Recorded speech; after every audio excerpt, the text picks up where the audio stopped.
Kayo sa umaga, anong pinapainit at iniinom nyo sa umaga? Char. So guys, ayan yung iniinom ko. Tapos mainit-init pa siya. Ayan, nagwawalis na tayo dito sa ating tindahan.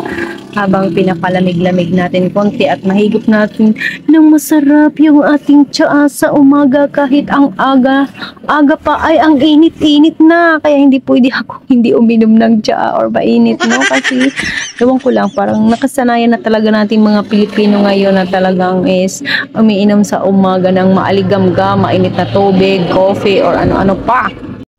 At saka ayan guys, yung mga nakabox kahapon, no, hindi ko pa naayos dito sa ating tindahan at hindi ko pa na-arrange at nailagay dyan sa mga lalagyan, no. Yung ano nga pala kahapon, nag-deliver yung Kopiko Blanca, tapos kumuha lang tayo ng konti kasi marami pa naman stock na Kopiko Blanca. Meron pa akong isang box dito sa aking tindahan, kaya yung Energin at saka Wafilo yung kinuha ko kasi kulang din daw yung stock nila ngayon. Kaya ayan, yun lang yung kinuha ko, Wafilo at saka Energin Choco and Milk. Tapos ayan, pag sa umaga, inaayos-ayos ko talaga yung ating mga dilata, no, kasi nabawasan yan kahapon. Tapos syempre yung mga anak ko nagbantay kahapon at nagpahinga ako. At saka ayan, inayos-ayos na natin, no, para maganda naman tingnan at kaaya-aya kahit nabawasan na yung ating mga dilata. Ganyan naman talaga ang ating ginagawa sa ating tindahan araw-araw. Tapos naalala ko guys, ayan, magtitimbang tayo ngayon, no? Nabawasan na ba talaga yung ating timbang kasi pangatlong araw na natin ito hindi kumakain ng kanin.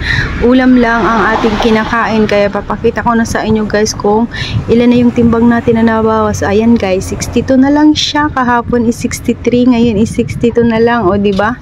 San ka pa? Mag-diet ka na. Char. Oh, ayan, magtitimbang na naman ulit yan kasi hindi pa niya na kontento kanina sa kanyang timbang, no? Tingnan nyo naman, ayan, 62.05 na lang talaga at nagbabawas talaga siya guys pag hindi ka kumain ng kanin.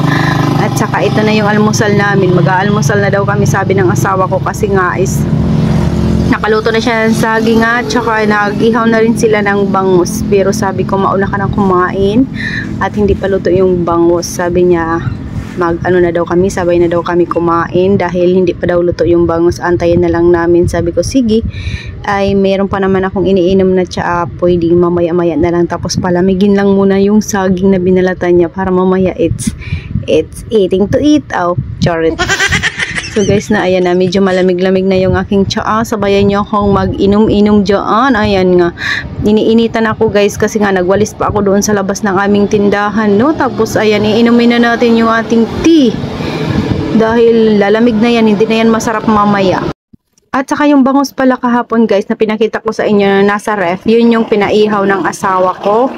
Ngayong araw na ito na uulamin daw namin at hindi na siya bumili ng ulam. Tapos yung mga saging naman na kinakain namin ay mga tanim niya lang yun guys, kaya hindi na kami bumili ng saging, no, libre na yun. Hindi na talaga namin binenta yun kasi mahilig din yung mga anak ko magkain-kain ng mga saging, lalo-lalo na yung asawa ko, mahilig din yan siya kumain ng saging guys kasi yung saging daw is nakakagaan ng tiyan, tapos mabilis na daw siyang mag-CR pag yung saging yung kinakain niya, at hindi din siya kumain ng kanin, no, kasi parang nag-ano din siya na mabigat talaga yung kanin sa tiyan. Kaya ayun, ano talaga kami ngayon na magsaging. At saka may bumili na ng aking bagong Predator, no, yung parang kapalit siya ni Cobra.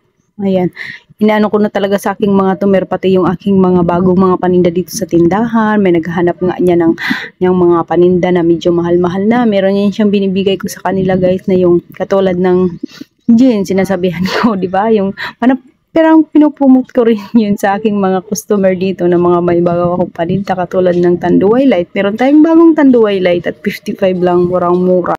Kasi guys, pag hindi natin yan pinopromote sa ating mga tumerno, hindi rin nila alam kung magkano ba ang binta, tapos kung ano ba yung mga paninda natin na bago dito sa ating tindahan. Kasi pag hindi natin yan pinopromote, may stock lang yan dito sa ating tindahan. Kaya kailangan talaga natin i-promote yung ating mga bagong paninda at sabihin natin na mas mura yung ating paninda O, di ba? Ganyan yung tindera. Ayan na guys, naluto na yung ating inihaw na bangus. Kaya ayan, mag-aalmusal na kami na mag-asawa. Sabayan nyo kaming mag-almusal, guys.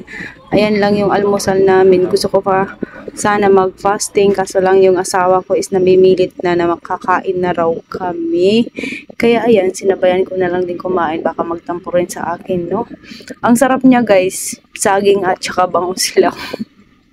Mga ilang araw na din yung asawa ko kumakain ng saging, no? Kasi gustong gusto niya rin kasi mabilis lang daw mag-CR, no?